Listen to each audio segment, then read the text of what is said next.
গিলাসর সরকারি প্রাথমিক বিদ্যালয়ের ভূমিহীন সমবায় সমিতির পূর্ণাঙ্গ কমিটি ঘোষণা।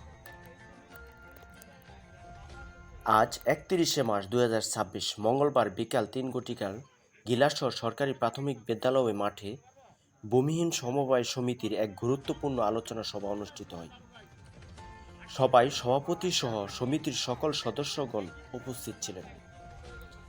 এছাড়াও শ্রীপুর উপজেলা বিএনপি ও বর্মি ইউনিয়ন বিএনপির অঙ্গ ও সহযোগী সংগঠন নেতৃবৃন্দ সবাই অংশগ্রহণ করেন।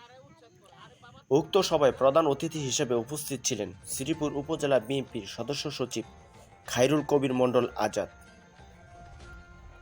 আলোচনা সভায় গিলাসর ভূমিহীন সমবায় সমিতির পূর্ণাঙ্গ কমিটি ঘোষণা করা হয়। সভা শেষে উপস্থিত সকল সদস্য কমিটি গঠনের একমত পোষণ করেন এবং স্বাক্ষরের মাধ্যমে অনুমোদন প্রদান করেন।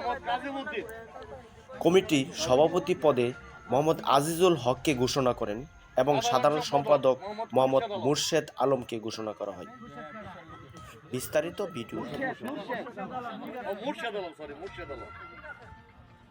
সভাপতি আব্দুল জলিল শেখ, সভাপতি মোহাম্মদ আজিজুল হক।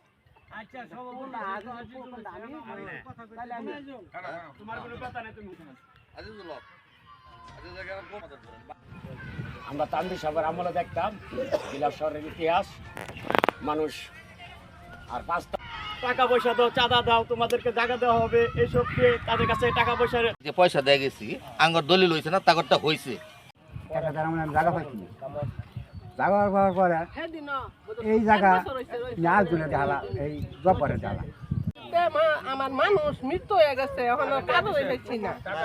কাটটান দিছি, ওই যে রবি কাটটান দিছি।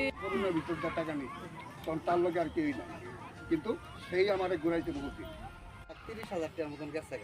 তখন পর্যন্ত আমার কাগজ সঠিকভাবে আইসে না, ওখানে আছে কাছারি।